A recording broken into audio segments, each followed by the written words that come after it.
네, 오늘 우리 함께 나눌 말씀의 제목은 당신의 세포를 뭐하라?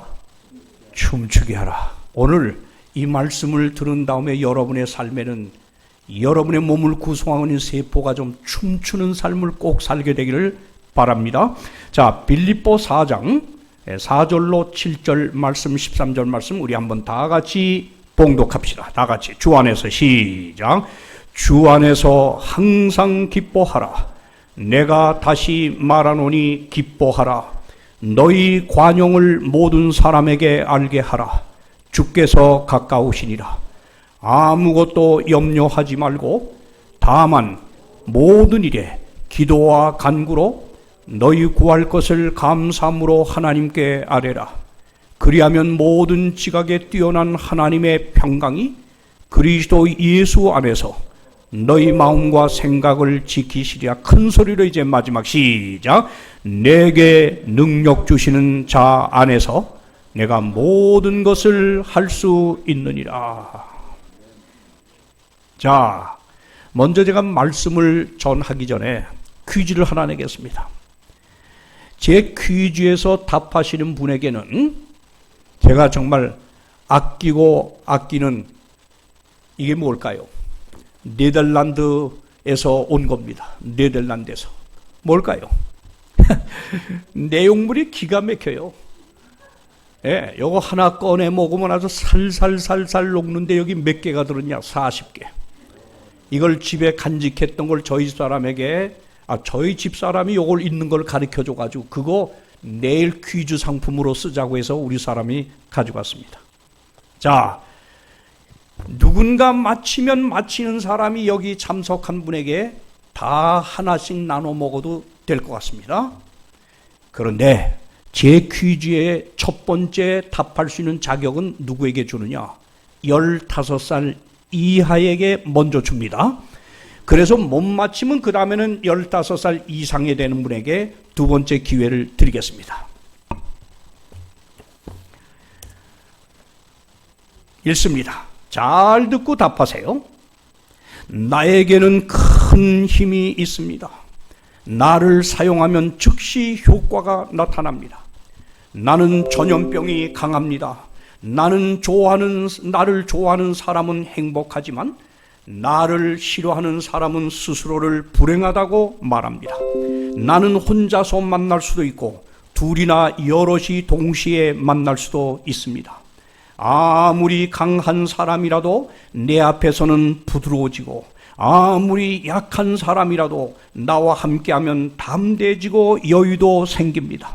나는 언제 어디서라도 만날 수 있고 아무리 나를 많이 가져도 절대 어떤 대가를 요구하지 않습니다. 나는 아이들에게 많고 어른들에게는 적습니다.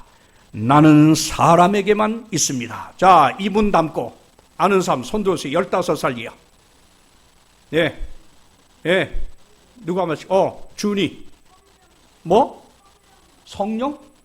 아이고, 그랬으면 얼마나 좋겠니? 자, 누구? 몇 살? 몇 살? 아이고, 14살인데 답은 뭐예요? 맞았을까요? 웃음, 어른들 맞았을까요? 웃음, 맞았습니다. 박수. 나오세요. 자, 우리 김수기 장로님 막내딸이구나. 너희도 혼자 먹은 너 덜 봐라.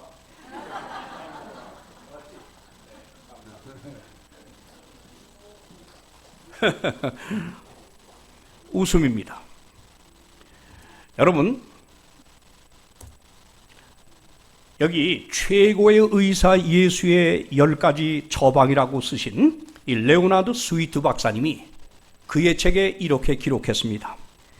당신이 웃을 때 모든 조직이 진동합니다. 횡격막도 춤을 추며 세포 조직도 춤을 춥니다. 모든 세포는 행복해합니다. 당신이 행복해지면 보다 장수하게 됩니다. 만일 당신이 세포들에게 이런 진동의 춤을 선사하지 않으면 당신이 세포들의 생명을 빼앗는 것입니다. 그래서 웃음이 명약입니다. 여러분, 우리가 정말 기뻐서 아주 즐거워서 이 기쁨과 즐거움을 웃음으로서 마음껏 표현하게 되면 우리 머리끝부터 발끝까지의 이 몸을 이루고 있는 세포가 춤을 춰요. 춤을 춘다는 거예요. 그러면서 세포가 춤을 추게 되면 우리가 자연히 건강하게 되고 장수하게 된다. 이 스위트 박사님의 글입니다. 자, 우리나라 이병욱 박사지요.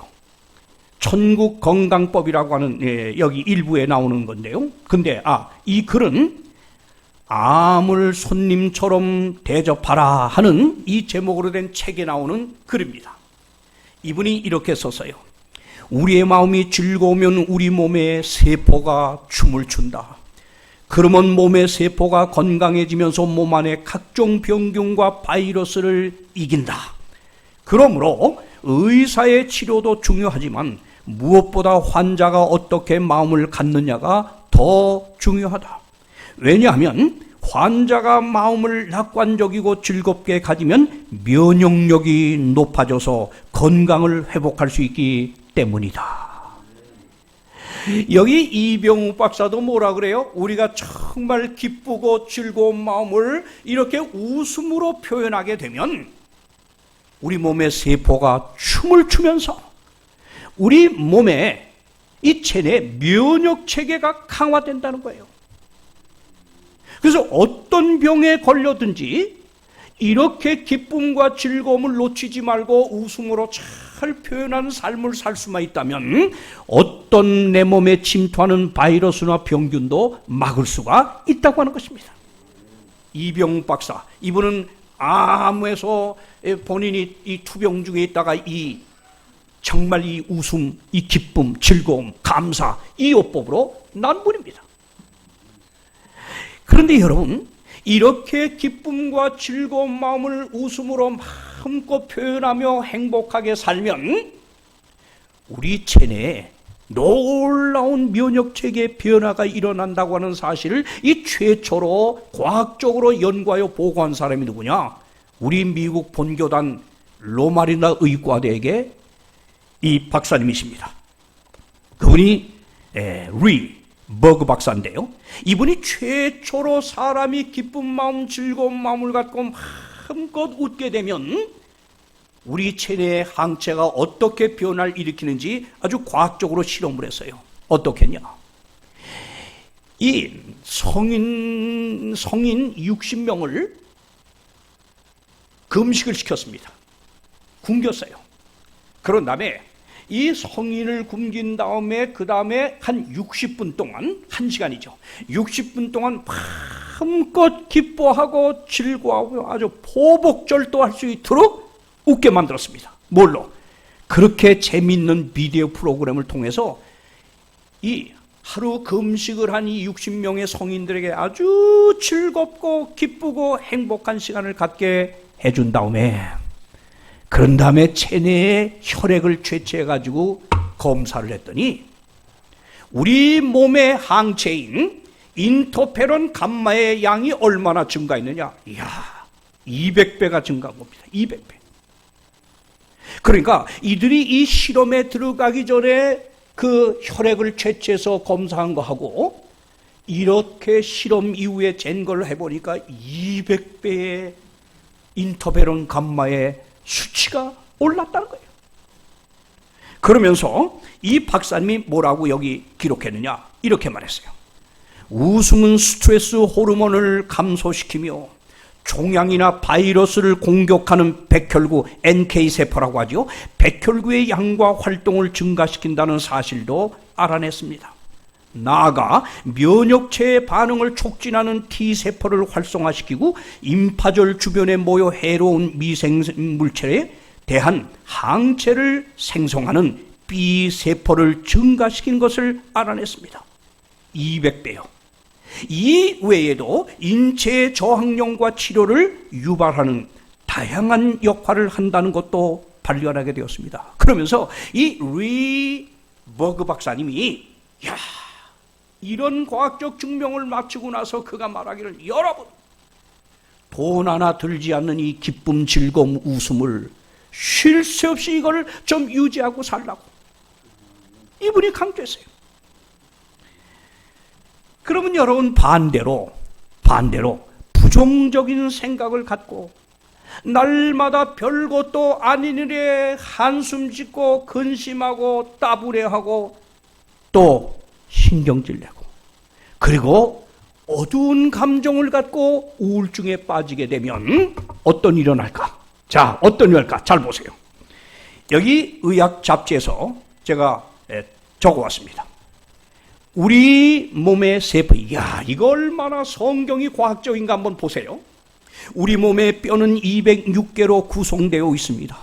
뼈의 내부에 있는 골수에서는 조혈작용을 하며 인삼, 칼슘 등 무기질을 저장해 두었다가 공급해주는 창고 역할을 합니다. 우리 골수에서요. 특히 인산 칼슘의 무기질이 풍부해야 뼈가 튼튼해집니다. 그런데 근심이나 불안, 염려와 두려움, 우울증이죠.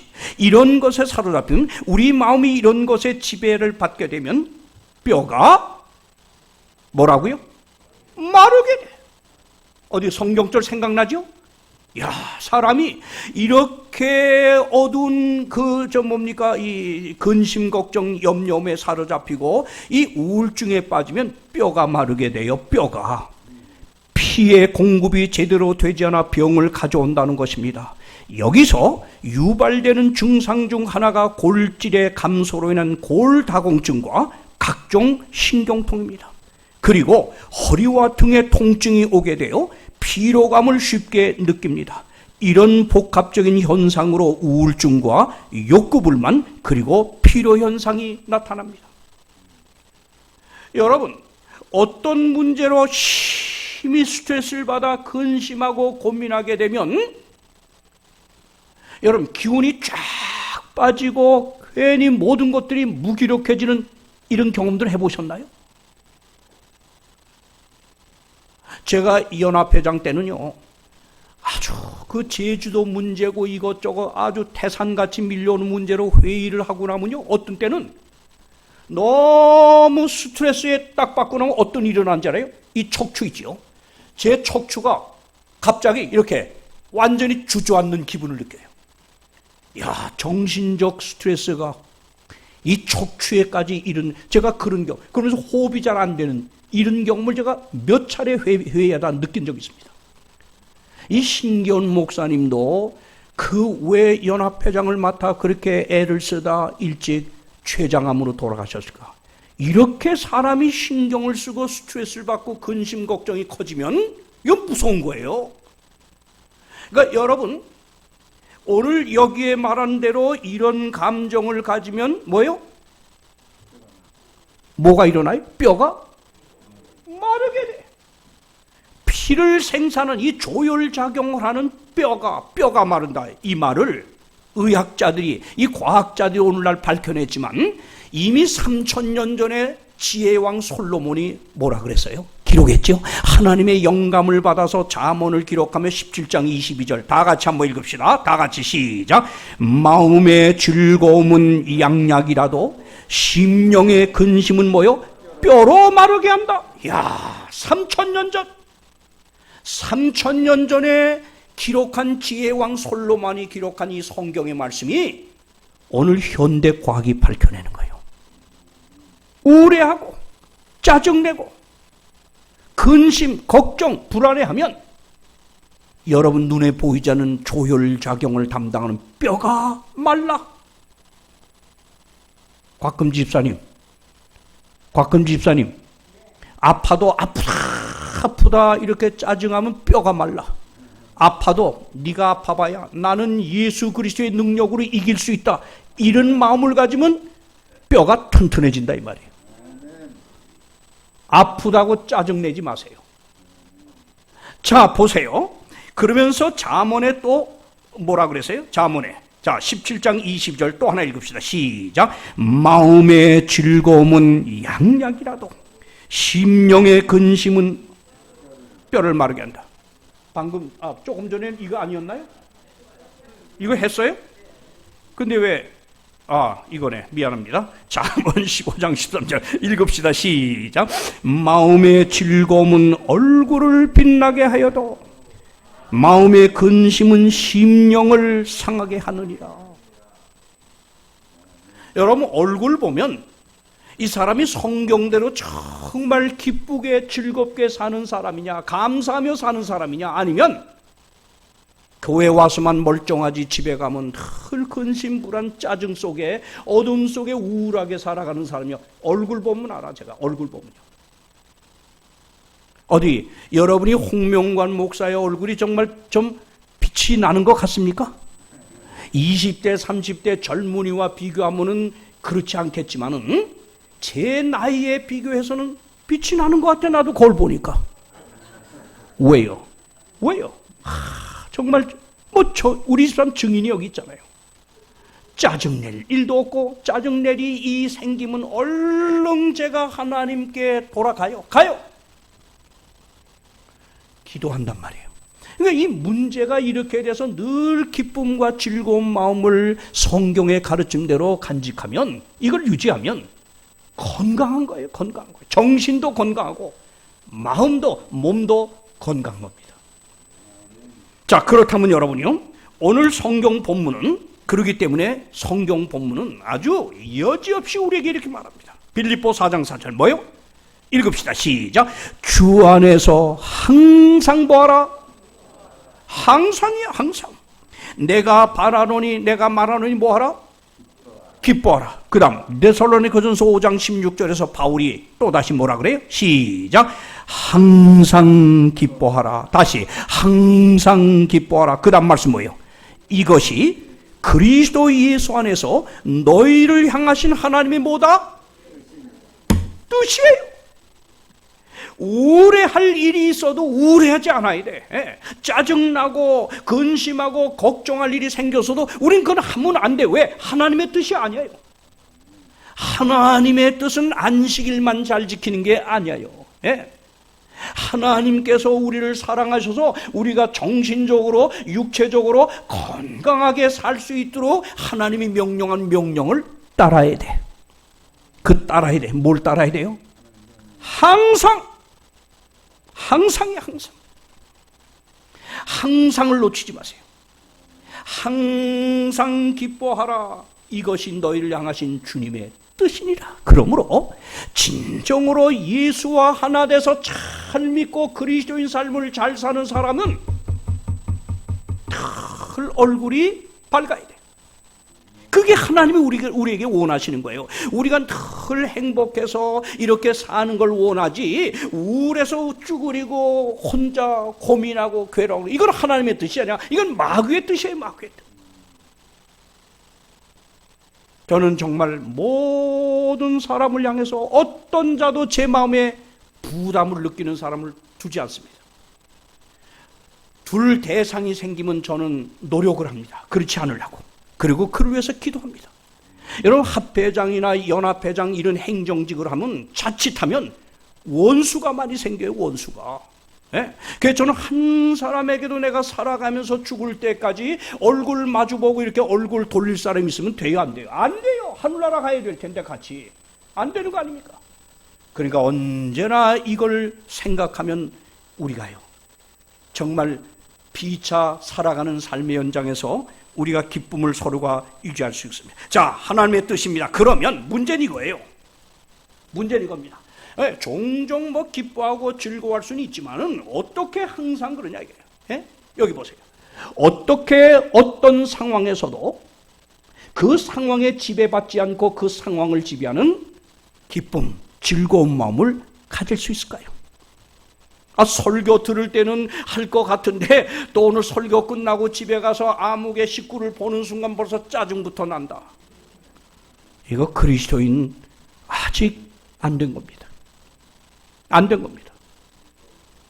자, 보세요. 어떤 상황에서도 우리 상황에 지배당하지 않고 그 상황을 지배하는 기쁨, 즐거움을 어떻게 유지할 수 있느냐? 오늘 본문에서 사도 바울은 3가지로 답을 주고 있습니다. 자, 첫째 사도 바울은 이렇게 말합니다. 첫째, 모든 상황을 지배할 수 있는 기쁨을 위해 누구에게든지 다 같이 시작, 관용의 마음을 가져야 된다. 여러분, 우리가 늘 살아가면서 항상 기쁨을 유지할 수 있는 비결을 사도 바울은 뭐라 그래요? 모든 사람에게 뭐 해야 된다? 관용해야 된다 그랬어요. 자, 여기 한번 보세요. 4장 4절에 항상 기뻐하라, 내가 다시 말하노니 기뻐하라. 그런데 그 어떤 상황에서도 항상 기뻐할 수 있는 비결에 대하여 바울은 이렇게 말합니다. 5절, 너희 관용을 모든 사람에게 알게 하라. 장로님, 관용이 뭐지요? 관용? 네, 용서, 이해, 용납, 감싸는 거죠. 이 관용이죠. 자, 여기 보세요. 이 관용에 대한 의미를 다시 한번 정리해 봅니다. 관용. 이 관용으로 번역된 헬라어 더 에피에이케스라고 하는 말은 이겁니다. 상대방으로부터 손해나 역경을 당했을지라도 쉽게 동요되거나 넘어지지 않고 평정을 유지하는 겁니다. 여러분, 나에게 잘해주는 사람, 나에게 잘해주는 남편, 나에게 잘해주는 아내, 나에게 잘해주는 이웃, 교우들, 그 사람에게 상대적으로 잘하기는 쉬워요. 그렇죠? 그렇죠? 그런데 아니, 나 몰래 나에 대해서 엉뚱한 소문을 여기저기 퍼tin 암흑의 교인이 이때더라, 이 말이 귀에 들어와서 이때 쉽게 동요하지 말란 말이에요. 이 동요하는 순간부터 이제 기쁨은 사라집니다. 즐거움도 사라집니다. 불행해집니다. 이런 말을 들을 때 여러분 절대 동요하지 않는 거, 이게 그리스도인의 관용입니다. 상대방이 어떻게 했다, 여기에 동요하면서 이는 이로, 눈은 눈으로 갚는 이런 식으로 여러분이 대하면은 교회는 언제나 말썽이 끝날 날이 없어요. 그리고 서로 간에 보면 부담스러워하고 손해하고 미워하고 증오하게 되면 이게 하나님을 믿는 교회에 와서 기쁨과 즐거움을 누리고 찬양하면서 즐거워야 될 마음이 사라지는 거예요. 사라지는 거예요. 여러분, 우리 살아가면서요, 우리에게서 기쁨의 감정, 즐거움의 감정, 이 웃음의 감정을 사라지게 만드는 가장 주요 요인이 뭔지 아십니까? 뭐가 우리의 삶에서 기쁨의 감정, 즐거움의 감정을 빼앗아가는 원인인지 아십니까? 거의 8, 90%가 사람과의 관계가 잘못됐을 때입니다. 맞죠? 이 부부 관계도 보세요. 또 부자 관계도 보세요. 형제 관계, 교우 관계, 친구 관계 한번 다 보세요. 다 관용하지 못해서 관계가 깨어질 때는 이미 기쁨도 즐거움의 감정도 사라집니다. 자, 예를 한번 듭시다. 오늘 여러분이 교회 올 때 혹시 부부가 오든지 가족들이 오는데 뭐가 마음이 안 맞아가지고 짜증이 나서 좀 말다툼을 했습니다. 그 말다툼 한 것을 해결하지 못하고 이 자리에 왔습니다. 교우들을 만나고 홍 목사를 만나고 박 목사를 만나서 악수할 때 진정한 기쁨이 있을까요? 없을까요? 없어요. 기쁜 척 위장하는 거지. 없어요. 그래서 어떤 관계에서도 사람과의 관계에서 관용하는 그리스도인이 돼야 이 기쁨과 즐거움의 감정이 늘 유지됩니다. 제일 가까운 부부관계 보세요. 부부관계. 저는 사실 우리 집사람하고 이렇게 이제 한 50여 년 살아왔나요? 거의 살았죠?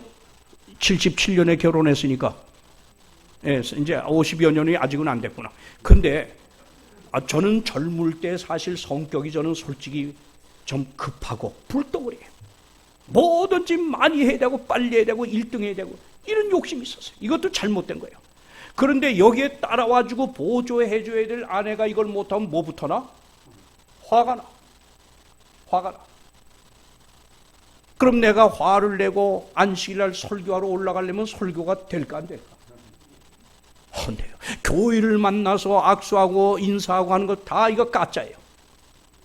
근데 제가 살아오면서 보니까 사실 우리 사이에 젊을 때 있었던 많은 옥신각신의 이 주범이 누구냐? 다 나야. 내가 봐요. 제가 잘못 일방적이어서. 그런데 그렇게 하도록 원인 제공은 저기서 종종 했어요. 그런데 여러분요, 저는요, 이런 또 급하게 실수하기는 잘해도 저는 절대로 관용하는 데 인색하지 않습니다. 용서를 구하는 거. 용서는 해주는 것도 관용이지만은 내가 마땅히 받아야 될 용서를 구하는 것도 이게 관용입니다. 그래서 저는 언제나 우리 사람하고 조금 불편해지면 말 안 하고 등 돌리는 게 5분, 10분이 저는 힘들어요. 그 순간은 기쁨이 없어요. 즐거움도 없어요. 부부가 함께 어울려도 이거는 뭐예요? 같이 살아도 지옥이에요. 그래서 언제나 제가 뭐예요? 뭔가 잘못된 거가 뭐 누구한테 있든지 안 따지고 내가 가서 뭐예요? 손잡고 여보 미안해 잘못했어. 그러면 이 관용의 정신이 딱 앞장서면 금방 풀려버려. 뭐 아주 눈 녹듯이 풀어. 근데 내가 여러 번 이런 경험을 하다가 어느 날 생각해 보니까 분명히 내가 잘못 안 했는데 내가 먼저 가서 늘 사과하더라 이거예요. 여러분, 제가 무슨 얘기합니까? 절대 부부관계든 형제관계든 부자관계든 교우관계든 우리 사회에 어떤 문제가 발생됐을 때 상대방이 먼저 나에게 용서를 구하고 화해의 손을 내밀 때까지 기다리지 마세요. 진정한 그리스도인은 내가 잘못 안 해도 가서 먼저 손을 내미는 겁니다. 여기 보세요. 여기 뭐라 그러세요? 또한 이것은 관용은 자신의 당연한 권리를 포기하고, 내가 우리 사람하고 따지세요. 아니 이건 당신이 잘못한 거 아니야. 왜 당신이 먼저 사과 안 하고 내가 해야 돼? 이거 잘못된 거야. 이런 권리를 포기하라 이거예요. 포기하고 그 다음 뭐예요? 다른 사람을 향해 너그럽게 대하는 태도. 이게 뭐다? 관용이야. 이런 관용을 상대방과의 사이에서 유지될 때 언제나 우리에게 기쁨과 이 즐거움, 감사의 감정이 살아 움직인다는 거예요. 우리 여수병원에 한 젊은 여성이 유방암으로 아주 힘든 시간들 보내다 소문을 듣고 여수요양병원에 왔어요. 여수요양병원에 이제 입원해가지고 요양치료를 받는데 이 여자가 물론 그분이 이제 간증한 얘기입니다만 자기가 젊을 때 아주 꿈을 갖고 자기가 선택한 남편이 행복하게 해줄 것을 기대하면서 이제 결혼 생활을 했는데 자기 꿈과는 달리 불행이었다는 거예요. 남편이 돈도 제대로 못 버는 데다가 또 불륜까지 저지르니 그러니까 이 여자가 너무 그것에 대한 스트레스가 심해지면서 점점 우울증에 빠지다가 스트레스가 너무 셌어요. 그러다가 유방까지 걸린 거예요. 유방암도 벌써 3기가 지난 말기야. 그래서 이제 정말 마지막 살 길이 여수병원이다 해가지고 여수병원에 와 있는데 거기 와 있는 동안에도 남편에 대한 이 감정, 이 원한, 증오 이게 꽉 차가지고 머리가 터질 지경이네. 여수병원에 와서 어떤 프로그램도 따를 마음이 없더라는 거예요. 그 아침에 운동들 하는데 자기는 걷지도 못하고 점점 기력이 나빠지는데 다른 사람들 열심히 따라하면서 하다가 또 점점 나아지며 이 병원을 퇴원하더라 이거예요. 그럼 난 뭐가 잘못됐냐? 내겐 왜 이렇게 치료의 결과가 없느냐? 고민을 합니다. 그런데 어느 날 목사님의 설교를 들어보니까 병이 빨리 치료될 수 있는 비결을 그분이 설명하는데 상대방에 대한 용서와 사랑, 관용이라는 걸 가르쳤어요. 이분이 그날 그 설교를 듣고 자기에게 대해서 그날 처음 깨달았다는 거예요. 내 문제가 내 남편에 대한 이 시들지 않는 이게 꽉꽉 내 머리를 채워가는 이 원한, 이 증오의 감정, 이것이 나를 더 아프게 하는구나. 그래서 이 여자가 그 남편을 용서할 줄 모르고 남편이 전화도 받지도 않던 이분이 그날 이걸 듣고 깨닫고 예수의 사랑에 대해서 그날 듣고 나서는 방에 와서 펑펑 펑펑 울면서 밤새 울면서 자기 살아온 잘못된 삶을 회개했어요. 이렇게 회개하고 나니까 남편에 대해서 용서하고 싶은 마음이 생기더래요. 그래서 남편에게 전화를 했대요. 오라고. 그 남편이 이제 이상하죠. 한 번 전화도 받지 않더니 분노했잖아. 아내가 오라니까 왔어요. 그 남편의 앞에서 자기가 그동안 남편에게 가졌던 이 악감정을 다 자기가 털어놓고 용서를 구하면서 당신이 잘못한 불륜이고 모든 걸 다 용서한다고 관용을 베풀었어. 야, 이 순간 그렇게 어려웠던 이 두 관계가 회복이 되면서 얼싸안고 두 부부가 울면서 사랑을 이제 다시 나누게 됐는데, 여러분, 이분이 그 이후부터 몸에 놀라운 변화가 일어나기 시작돼요. 그렇게 점점 까불어지던 여인이 막 생기가 나면서, 그러면서 걷기 시작하고 운동하기 시작하고 늘 기뻐하고 즐거워하고 찬양이 나왔어. 100% 여자가 회복이 되는 기적이 일어났습니다. 그분이 간증하면서 남긴 말이 이 말입니다. 이렇게 말했어요. 이기심의 쓴뿌리가 녹아내리면서 찾아온 것은 평안이었습니다. 드디어 나는 깊은 우울증에서 해방되었습니다. 뿐만 아니라 벅찬 희망과 기대 속에서 다시 일어날 수 있었습니다. 다시는 예수님을 놓치고 싶지 않았습니다. 세상이 달라 보였습니다. 태양빛은 너무나 밝아 보였습니다. 이 집회를 마치고 돌아와서 무릎을 꿇고 나는 진심으로 용서를 빌었습니다. 파경 직전에 우리 가정은 다시 빛을 보게 되었습니다. 예수님을 내 중심적 시각에서 상대 중심적 시각으로 나의 마음의 변화를 주셨습니다. 그때 변화가 일어납니다. 그때 행복을 느끼는 것입니다. 이것이 신앙의 참맛입니다. 용서해요. 어떤 경우에도 여러분 상대방에게 이는 이로 갚는 이런 심정으로 살지 마시고, 여러분이 정말 하늘을 소망하며 예수님 만나 살고자 하면 예수님 마음을 닮아가야 돼. 예수님은 얼마나 그를 정말 이 침을 뱉고 조롱하고 옷을 벗기는 그 원수들까지 향해서 예수님 뭐라 그러세요? 용서해달라고. 저들을 용서해달라고. 이게 그리스도인이에요. 예수님께 내 이 온 정말 숱한 허물과 죄를 가진 나를 예수님께서 아주 일시에 용서하시고 나를 온전한 삶으로 만들어준 걸 생각하면 우리가 용서 못할 사람이 있어요. 관용하십시오. 관용해야 합니다.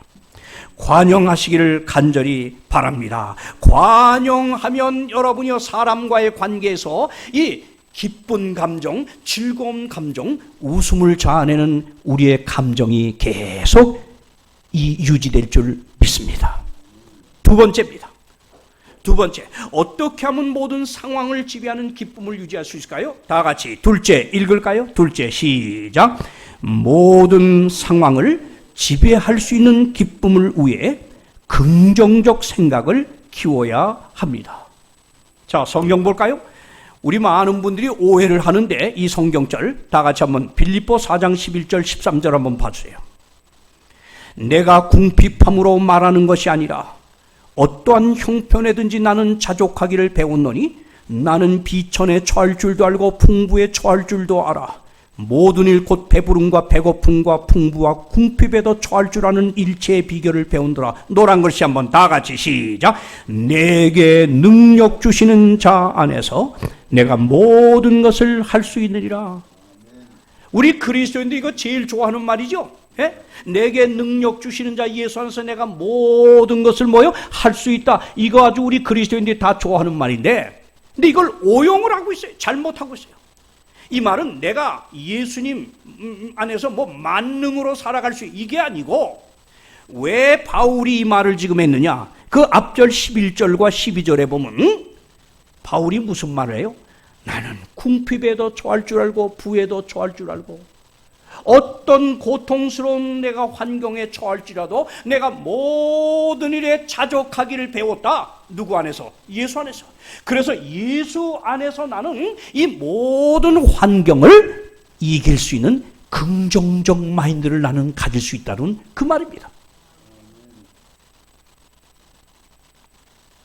여러분, 정말 여러분이 기쁨과 즐거움의 감정을 늘 유지하고 이 성경대로 항상 기뻐하라는 기쁨의 삶을 살려면 두 번째입니다. 기억하세요. 매사에 사람을 대할 때나 사물을 대할 때나 매사에 긍정적 사고를 가져야 합니다. 이 부정적인 사고에 사로잡혀 살아가는 이 교인들을 보면 정말 행복하지 않습니다. 부정적 생각에 늘 사로잡힌 데 익숙해 있는 사람은 이 기쁜 감정이 일어날 수가 없어요. 즐거운 감정이 일어날 수가 없어요. 이 그리스도인이라고 하는 것은 내가 예수 그리스도 안에서 모든 걸 할 수 있다, 이 말은 바울이 내가 이 죽을 운명에 놓인 이 감옥소에 지금 갇혀 있지만도 내가 이 어려움에서도 긍정적인 생각을 가질 수 있는 게 뭐예요? 이 가운데서 하나님이 나를 궁극적으로는 낙관으로 나를 인도할 걸 믿기 때문에 그렇습니다. 오늘 내가 살아가다가 때때로 원치 않은 상대방으로부터의 오해를 받고 원망을 시비를 받았을 때 대항할 필요 없어요. 그럴 때 여러분이 그를 위해서 오히려 뭘 해줘요? 기도해줘요. 저렇게 알지 못하고 온갖 소문을 버티는 저를 하나님 붙들어 주세요. 용서해 주세요. 여러분, 그렇게 하고 나면 그 사람이 복을 받는 게 아니라 누가 복을 받아? 그렇게 상대를 관용 있게 대하는 여러분이 복을 받아. 이게 긍정적 마인드야. 긍정적 마인드. 자, 물어봅시다. 자, 대답해 보세요. 자, 뭐가 보입니까? 사모님. 뭐가 보여요? 까만 점 보여요? 흑점. 네. 또 장준희 사모, 뭐가 보여요? 네? 뭐가 보여? 하얀 바탕이 보여? 또 서집사님, 뭐가 보여요? 두 개가 다 보여. 아주 욕심꾸러기입니다. 저런 사람을 가르쳐서. 자, 어디?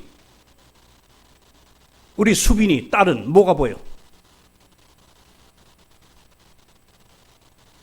아무것도 안 보여, 너는? 여러분이 이걸 딱 보는 순간 눈에 뭐가 딱 들어와요? 네, 뭐가 들어와요? 솔직히 말하세요. 뭐가 들어와요? 까만 점이요. 이 미켈란젤로가 하는 유명한 조각가 미술가가 한 번은 큰 파티장에 갔는데 사람들이 모여가지고 옹기종기 모여 사는 얘기를 들어봤더니 아주 유명한 연예인에 대해서 서로 막 비난하고 정죄하고 비판하는 이런 얘기로 꽃을 피고 있어요. 이걸 보던 미켈란젤로가 딱 돌아가서 자기는 그 자리에 끼질 않았어요.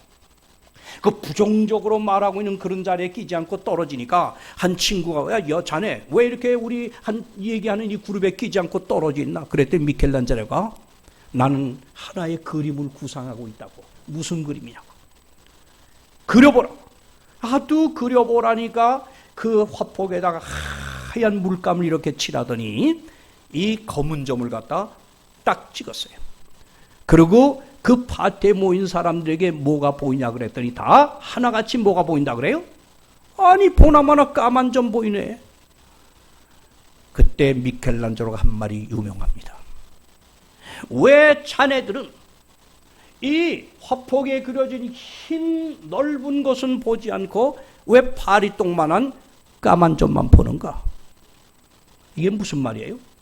우리가 상대방에 대해서 부정적으로 주로 말하길 좋아하는데, 자 보세요. 인간은 누구를 막론하고 홍명관을 포함해서 자연적으로 그냥 내버려두면 부정적인 사상으로 기울어지는 게 80%랍니다. 긍정적으로 기울어지는 건 겨우 20%입니다. 그래서 훈련하지 않으면, 노력하지 않으면 안 된다는 거예요. 노력해야 된다는 겁니다. 그러니까 여러분 한번 보세요. 여러분도 이야기꽃을 피울 때에 남을 흉보고 어떤 거 뭐 정말 이상한 스캔들 있는 얘기 이런 거 있으면 더 흥미가 있어요, 없어요? 더 흥미가 있어요, 없어요? 자, 한번 들어봅시다. 홍명관 목사가 야, 그 사람 아주 이런 줄 알았더니 알아봤더니 그분이 어떤 다른 여자하고 몰래 놀아났대. 이런 얘기가 하나 들리면 여러분 관심 있어요, 없어요? 있어요, 없어요? 아마 그때 여러분 모두가 달라붙어서 뭔데, 어떤데, 어떤 여자래? 이게 뭔지 아십니까? 사람은 누구든지 자연적으로는 이런 부정적인 나쁜 얘기에 더 솔깃합니다. 더 관심을 갖습니다. 이게 자연적인 겁니다.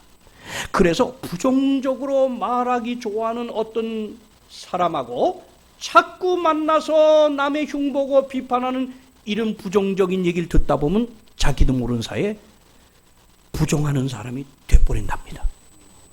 그래서 여러분이 살아가면서 종종 남에 대해서 비판하고 흉보기 좋아하는 이 얘기를 잘하는 사람이 있으면 여러분이 그런 사람에서는 언제나 스스로 멀리 떨어져야 합니다. 그런데 어느 집사님이나 어느 장로님은 늘 남에 대한 장점을 얘기하고 칭찬하고 이렇게 하면 된다고 하는 긍정적인 말하기를 좋아하는 사람이 있으면 언제나 그들과 가까이 지내라는 겁니다. 왜? 나도 긍정적인 사람으로 전염이 된다는 겁니다. 그럼 왜 긍정을 여러분에게 이렇게 강조하느냐? 우리가 긍정적인 마인드를 유지하면 언제나 즐거운 감정이 살아날 수가 있어요. 기뻐할 수 있어요. 근데 부정적인 마음을 갖는 순간부터 우리는 어두워져요. 기쁨 감정이 사라진다는 겁니다. 자, 얼마나 여러분 긍정적 마인드가 한번 중요한가? 이 과학적 증명을 보세요. 긍정적인 기대 심리는 편도체를 자극해 쾌감 보상 시스템을 작동시킨다. 도파민 회로의 중심인 중격 측좌핵에서 흑색질을 자극해 도파민이라는 신경 전달 물질이 분비되면 우리는 즐거움과 행복감을 느끼게 된다. 여러분 뭐라 그랬어요? 지금 우리가 긍정적인 마인드 생각을 갖게 되면 우리 뇌에서부터 도파민이라는 것이 형성돼서 우리를 행복하게 기쁘게 만들어준다는 겁니다. 자, 잘 보세요. 계속 다시 봐주세요. 긍정적인 기대 심리는 편도체를 자극해 쾌감 보상 시스템을 작동시킨다. 도파민 회로의 중심인 중격 측좌핵에서 흑색질을 자극해 도파민이라는 신경 전달 물질이 분비되면 우리는 즐거움과 행복감을 느끼게 된다.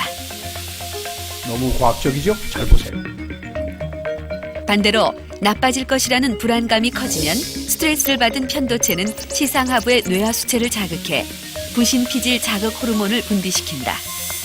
이 호르몬이 혈액으로 흘러들어가 부신을 자극하면 스트레스 호르몬인 코티솔이 분비된다. 긍정적인 말을 통한 뇌의 작용에 대한 연구 결과도 있다. 연구에 의하면 긍정과 부정의 감정적인 언어 자극 모두 편도체 왼쪽 부위를 활성화시킨다. 특히 긍정의 언어 자극에서는 보상과 관련된 영역들이 추가로 활성화됐다. 이러한 보상과 관련된 영역들은 부정적인 언어 자극에서는 활성화되지 않았다. 부정적인 감정이나 정서가 들면 우리 전두엽이 다른 어떤 일을 하지 못하고 그 감정을 조절하는 데만 이제 일을 해야 돼요. 근데 긍정적인 상태가 되면 이 전두엽이 그걸 바탕으로 다른 뭐 일을 예측한다든지 아니면 다른 방법을 찾는다든지 이런 기능을 하기 때문에 완전히 다른 상태가 되는 거고 그 두 뇌의 차이는 굉장히 극명한 그런 어떤 결과를 갖고 오게 되는 겁니다. 면역 체제 같은 것도 많은 영향을 받아서 실제로 그런 플라세보를 줘도 암 환자들도 오래 살고요. 심장병 환자들이 애완동물, 개랑 같이 살면 또 오래 살아요. 심장병 별로 안 생겨요. 걔가 계속해서 좋아하고 이뻐하니까 감정이 좋아져가지고 긍정적인 사고가 생겨서 면역 기능이 좋아지기 때문에 그 플라세보 효과의 그 롤이라는 것은 아주 크다고 할 수 있죠. 여러분, 성경이 왜 우리에게 항상 기뻐하라고 하느냐? 분명하지 않습니까? 네, 하나님은 우리를 이렇게 창조했어요. 우리가 늘 기쁨과 즐거운 마음을 유지하기 위해서는 매사를 긍정적으로 바라보고 판단하고 생각하라는 겁니다. 여러분, 여기 이제 컵에 물이 있으면 어떤 사람은 뭐라 그래요? 물이 반밖에 안 남았네. 근데 어떤 사람은 또 뭐라 그래요? 아직도 반이 남았네. 이거예요. 그러니까 똑같은 상황에서도 나는 언제나 사물을 부정적으로 보고 부정적으로 말하는 사람인가? 아니면 긍정적으로 보고 긍정적으로 말하는 사람인가? 이걸 보고 만약에 부정적으로 치우친다면 노력해야 합니다. 이걸 고치기 위해서요. 예. 여러분이 홍명관을 딱 볼 때, 아유, 저 사람은 이렇게 키가 조만해. 이건 뭐예요? 홍명관을 보면서 그런 사람은 늘 평상시에 살아올 때 부정적인 사고로 산 사람이야. 근데 홍명관을 딱 본데, 그래도 키는 저래도 참 균형 좋네. 요건 긍정적으로 사는 사람이야. 또 그렇게 생각해 주는 사람하고 나하고 이 텔레파시가 통해서 서로가 행복하게 돼 있어. 네. 난 여러분 모두를 한 사람 한 사람 볼 때 제 마음은 다 여러분이 가진 특징대로 이쁩니다. 정말에 다 고맙고 감사하고. 네. 이런 긍정적인 사고를 키워가면서 성경이 명한 항상 기뻐하라는 마음을 유지하기를 바랍니다. 세 번째 마지막 하나 더 보겠습니다. 셋째 읽읍시다. 시작. 모든 상황을 지배할 수 있는 기쁨을 위해서는 다 같이 뭐요? 기쁨의 근원과 연결된 삶을 살아야 한다. 자, 이 지금 사도 바울이 이 편지를 빌립보 교인들에게 지금 보내는데, 위문품 가지고 온 에바브로디도에게 이 편지를 써서 지금 보내는데, 지금 이 편지를 보낸 장본인은 누구예요? 바울은 어디에 있어요? 감옥소에. 복음 전하다 지금 감옥소에 있어요. 이런 어려운 가운데 있는 사람이 지금 뭐예요? 밖에 있는 빌립보 성도들에게 항상 기뻐하라 하면서 조건을 붙입니다. 이거 봐요. 여기 보세요. 빌립보 4장 4절. 그런데 기뻐하라. 내가 다시 말하노니 기뻐하라는데요. 어디 안에서 기뻐하라고요? 어디 안에서? 주 안에서. 왜 사도 바울은 주 안에서를 강조했을까요? 어느 분? 왜요? 여러분, 이걸 아셔야 합니다. 왜 주 안에서를 강조했냐면, 우리 기쁨의 두 종류가 있어요. 뉴욕 유니언 신학교 교수 폴 틸릭 박사님이 이렇게 썼습니다. 기쁨에 대해서. 기쁨에는 두 종류가 있습니다. 하나는 영어로 말하면 pleasure. 이건 뭐예요? pleasure는 뭐예요? 기쁨이에요. 그것은 쾌락적이고 일시적이고 상대적인 기쁨입니다. 어디 윷놀이 할 때 기뻐요? 안 기뻐요? 윷놀이 하다 보면 우리도 모르게 아주 배꼽이 빠지게 웃죠? 이게 플레저야. 이런 기쁨이에요. 예. 또 게임한 이렇게 놀 때 막 오락 게임하고 할 때 막 웃고 놀면 이것도 뭐예요? 기쁨. 근데 이때는 영어가 이게 뭐예요? 플레저입니다. 다릅니다. 근데 요건 뭐예요? 윷놀이 할 때 기쁘지만 어디 장로님 윷놀이 하다가 지무는 또 갑자기 기분이 어때요? 이건 상대적이야. 이건 영구적인 기쁨이 아니다 이거예요. 자, 그 다음에서 보세요. 또 다른 하나는 뭐냐? joy. 영어로 joy입니다. pleasure가 아니고 joy. 기쁨. 그런데 이것은 하나님과 함께하는 기쁨이야. 사도 바울처럼 하나님 안에 딱 들어가서 하나님과 하나 됐을 때 비록 감옥소에서도 기뻐할 수 있는 기쁨. 이건 주 안에서만 가능한 기쁨이다. 이게 joy야. 그래서 구원의 기쁨할 때 joy of salvation 하죠. 하나님이 주는 기쁨은 기쁨인데 뭐예요? joy입니다. joy. 자, 그 다음 다가오세요. 이건 세상 사람들이 추구하는 것과 달리 주님이 주시는 뭐야? 선물이야. 어디 성령의 9가지 열매 첫째가 뭐죠? 사랑과. 장로님, 그 다음 뭐죠? 희락이 뭐죠? 기쁨이에요. 여러분, 기쁨, 하나님이 주시는 요 기쁨을 여러분이 누리기 시작하면 이건 메말르지가 않아요. 이건 어떤 환경에도 막론하고 늘 기뻐할 수 있는 기쁨이 솟아나는 게 바로 이 주 안에서 누리는 기쁨이라는 겁니다. 그 다음 보세요. 이 기쁨은 어떤 삶의 어려움도 육체의 질병까지도 극복하는 힘을 만들어냅니다. 이 기쁨은 기쁨의 근원이신 하나님이 예수 그리스도 안에서 주시는 영적인 기쁨입니다. 세속적 쾌락이 아니에요. 우리가 주님을 만날 때 그리고 주님 안에 있을 때 우리는 진정으로 기뻐할 수 있습니다. 그래서 종교개혁자 존 칼빈도 그리스도야말로 어떠한 상황 가운데서도 기뻐할 충분한 근거가 된다 그랬습니다.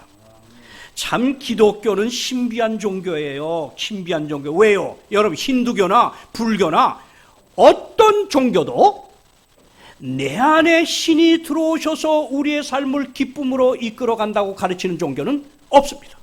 기독교만이. 우리 사도 바울이 뭐라 그래요? 빌립보 2장에 13절.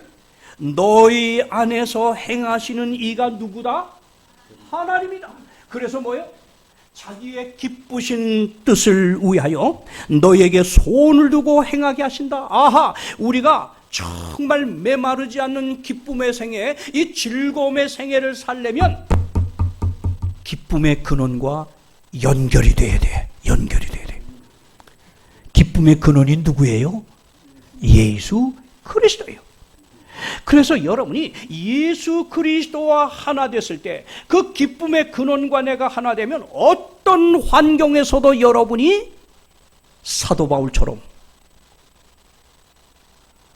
긍정적 생각을 가지며 기뻐할 수 있는 사람으로 바뀌는 겁니다. 틀림없습니다. 여는 짜증나고 신경질나고 우울해지고 어두워지는 게 왜 그러냐? 예수님과 잠시라도 분리될 때 일어난 현상이야, 이게요. 그래서 저는 그리스도인들이 우울증에 빠진다, 좀 이해가 잘 안 갑니다. 우리 그리스도인이라고 하는 것은 예수님과 밀접하게 하나를 이루고 사는 삶이거든요. 그런 사람은 남에게 관용해요. 그런 사람은 매사를 긍정적으로 봐요. 그러니까 그런 사람에게는 기쁨이 끊임없는 샘솟듯 일어나게 된다는 겁니다. 어떻게 그리스도와 하나 됩니까? 어떻게 기쁨의 근원이신 예수와 하나 되게 살 수 있습니까? 거의 우리가 말하는 기도와 뭐요? 기도가 뭐예요? 말씀 아닙니까? 그런데 기도와 말씀이 주님과 나를 하나 되게 하는 아주 중요한 요소지만 그 중에 하나 빼놓을 수 없는 게 뭐예요? 제 경험도 여기에 포함됩니다. 뭘까요? 뭘까요? 하나님이 하나님과 하나 되어서 기쁨의 근원이신 하나님으로부터 이 기쁨을 받아 기쁘게 살 수 있도록 주신 창조 때 줬습니다. 창조 때 줬습니다. 그 수단이 뭐지요? 기도 말씀 외에 그게 뭐지요? 뭐예요? 마음 괴로움은 여러분 뭐예요? 하하, 이분들 다 안 하시나 보네. 자, 보세요. 여러분 뭐예요? 이사야 43장 21절. 하나님 우리를 어떻게 창조했는가 한번 보세요. 시작. 읽으세요. 시작. 이 백성을 내가 나를 위하여 지었나니 나의 찬송을 부르게 하려 함이라. 뭐라고요? 하나님이 우리를 창조할 때 나를 지으신 하나님께 찬송하면서 우리가 기쁨을 누리게 만드셨다 그랬는데, 이야, 전 이게 얼마나 과학적인 얘기인지 이 책을 읽고 놀랐어요. 뭐냐?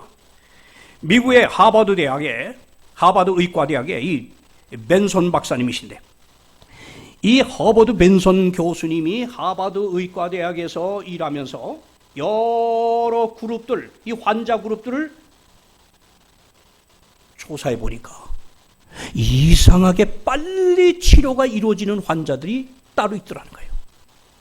근데 어떤 사람들은 아무리 좋은 약을 쓰고 아무리 잘 먹이고 해도 병이 잘 안 낫더라는 거예요. 그래서 이 차이가 뭘까 하고 관찰을 하고 조사를 해봤더니 이 치료가 빨리 일어나는 그룹들이 보니까 그들은 시간만 남은 하나님을 향해서 찬양을 하더래요. 노래하더래요. 찬양하면서 기도하면서 늘 병원에 있으면서도 하나님을 자주자주 찬양하는 그룹이 치료가 빨리 일어나더래요. 그래서 신경과학자들과 팀을 이루어가지고 도대체 이렇게 찬양을 할 때 인간 뇌에 어떤 변화가 일어나느냐, 신경과학자들하고 이걸 연구하기 시작했어. 연구했더니 발견된 게 뭐냐? 야, 하나님 참 좋으신 분이야.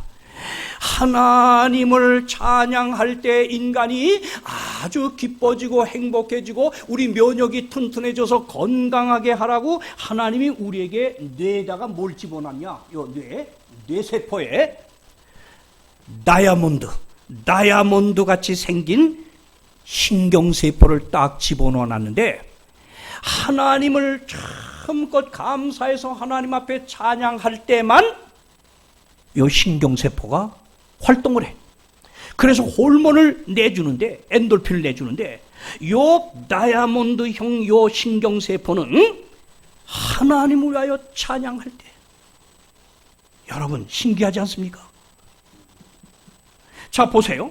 그래서 이분이 신경과학자들하고 결론을 낸 게 이겁니다. 종교적 경험을 하는 능력에는 신경해부학적 근거가 있다 하면서요. 이렇게 했어요. 여기 보세요. 이렇게 말해요. 우리의 유전적 청사진은 우리 본성 중에 무한한 절대적 부분을 믿게 만든다. 하나님을 믿게 만든대요. 근데 우리에게는 하나님을 위한 신경구조가 있다. 어떤 구조인가 보세요. 이렇게 말해요. 신경구조가 있어요.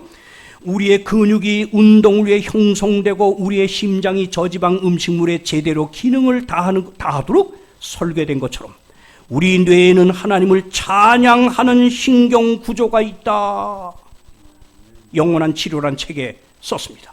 우리의 뇌는 찬양을 위해 특별히 고안되었다.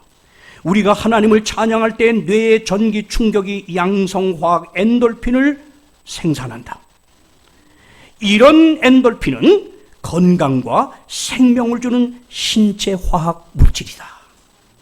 여러분, 오늘부터 그저 집에서 청소하면서도 밥을 하면서도 일을 하면서도 흥얼흥얼대고 찬양 좀 하세요. 찬양 좀 하세요.